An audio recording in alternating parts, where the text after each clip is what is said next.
Hello, hello. I'm Linnetta. And I'm Patrick. And we are co-founders of Vertical Connections, Inc. Thank you for joining us once again. Yes, welcome. We're so glad you're here. We want to just come out and we want to share with people the rule of thumb to avoid being scammed. Yikes. Does not feel good at all. Oh my goodness, no. And it's usually an experience where we have to go through it to learn from it, because so many times we don't hear from others how we can avoid those pitfalls, those situations that will come upon us. I know that dictionary.com has the definition of a deceptive scheme or trick used to cheat someone out of something. Britannica Dictionary referred to scams as a dishonest way to make money by deceiving people. Both of those come down to individuals cheating others. In other words, taking something that they don't deserve, that they shouldn't have, or somebody else already has, and trying to benefit off of that without earning it. Many of these come through email, phone calls, internet. Yes, internet, just various ways. Yes. I'm thinking of one with the bank cards. Oh. If you order something online, this has happened to me. I've ordered something online, received that product one time, which I wanted, and come to find out they still had my card active and was trying to send me things every month and had been doing it for a while. Wow. And I finally caught it. So one good smart tidbit would be check that bank statement. Don't assume anything. Don't assume that the bank has it. Check it thoroughly. Yes. Another thing that happened to me was I got an email one time, and it was from a good friend of mine, Pete. And it said, "Hey, this is Pete. I have been falsely accused and detained overseas while I've been on vacation, and now I need bail money. Oh, Please yes. send it." And then they give you the nice link. They give you the opportunity to go ahead and follow through with sending that money so that Pete can get out on bond. When we already know that there is no way in the world that happened. And tugging at your heartstrings. People know how to get people. Tugging at those heartstrings to see how they can just manipulate you. Another way is getting something for nothing. I got an email today from Robinhood saying that it had initiated a withdrawal and I was going to see $100 in my bank account by the end of the day. Wow. And they made it so easy. They had the link, they had a Word doc at the top that justified and explained it. I'm guessing I did not click on it. But then also they got another way of getting me was to put on there, if this is not you or you did not initiate this withdrawal, click here so that this withdrawal will not take place. Another tidbit. Absolutely. Do not click. Do not. I am out nothing from a situation in which I was not going to receive anything in the first place. So we want to make sure that we are not falling for these lies, these deceitful acts. And people are using common names. Like someone I know receives one that was from PayPal. Oh, PayPal yes. telling them that they owed money. So again, Robinhood, that's familiar with trading floors, right? Right, absolutely. What was another one? Just those emails that Yes. you get when it directly pertains to someone that you know, and maybe it was a feed off of somebody, a friend from Facebook or something of that nature. And you just know that it was with demise that they were looking to try and get you entangled in all of this. So to understand whether something is real or not, you have to understand how life really works. You won't find success principles that go against other success principles. Right. Because principles are a microcosm of the truth. In other words, we know that we've talked about truths in the past, and truths come in multiples. There's not just one truth.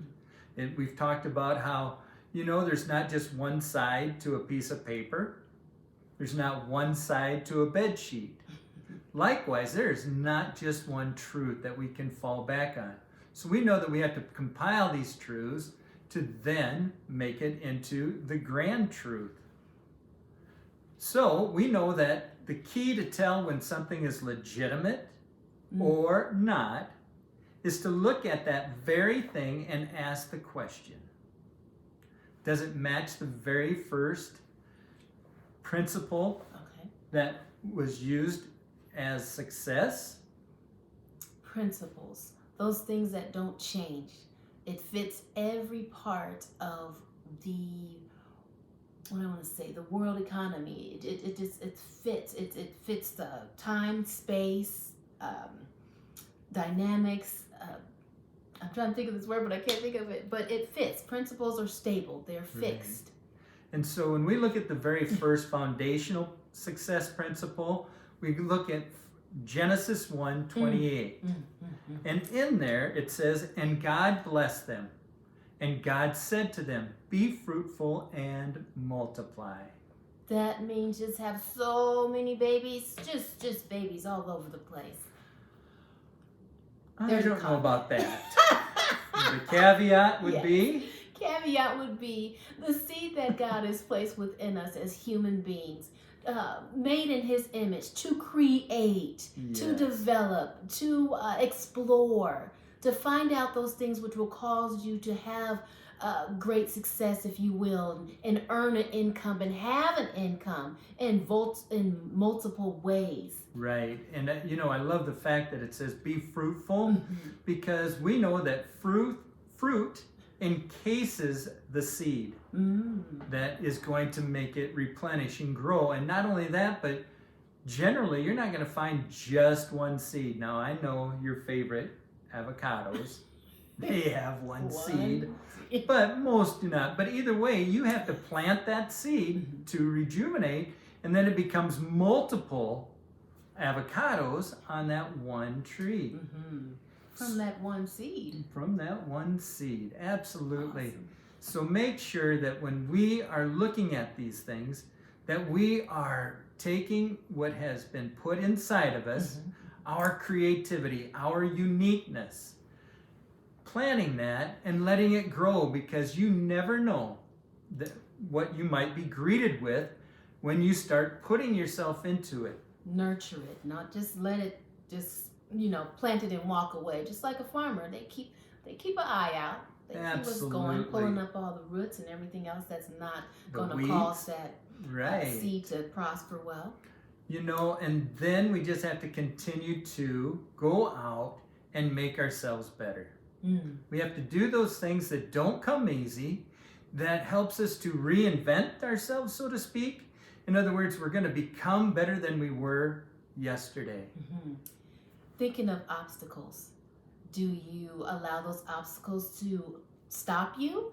Do you allow those obstacles to energize you, to see how you can figure out a way to get around it, to go over it, to go through it or under it? What is it that you do? I'm thinking now of when I'm on the interstate and I can see from a distance that the cars are stacking up. There's all lights that are on. I know me. I don't like to sit in traffic. Not even like we live in a big city. But if I can find a way, and I do, find a way to maneuver to a different spot and still go to my destination in a timely fashion, I'm going to do that. I'm not going to allow that obstacle to keep me if I have any control of it. So you don't just stay on that conveyor belt and just get in line like the sheep going to slaughter, so to speak. They're getting in that chute and they just follow one another. And they don't know the demise at the end. We have to be willing to deviate, to take that exit, the one that maybe everyone else isn't taking, but we know that is going to benefit us in the long run. Yes. And if something happens and you have to readjust again, then be open to do that. My gosh. We do that every day in life, and that's what we have to do in business and in our daily activities. Yes. So our focus today was just so that you are not scammed by scammers. Open up, be aware, don't Yes. click on that bait. Don't just fall into it because you have such a good heart and you've always been in that situation where people do for others, because we know that there are individuals out there that will take advantage of us, will take advantage of the good-hearted individuals, will take advantage of those that might be seniors, elderly. Help them out. Share these words with them. Help your loved ones out. Yes. Help people to be well informed. Unfortunately, a lot of us don't want to admit that there are bad people and that we can be bad. I mean, the way we treat each other sometimes, the way we speak to each other, and it's like those evil tendencies kind of spurt up from time to time. Right. But you don't want to compare yourself to others. You want to compare yourself to the Creator. Okay? So making those adjustments daily and making others aware of better choices, better options. It always comes down to trying to help those in a way that they get value from what you're doing, greater than what you even intended. Yes. We're so glad that you're with us today. We hope that this touched you in some way and that you're able to use it and focus on it and keep it with you. So please remember to get connected, to go vertical. See you next time. Bye.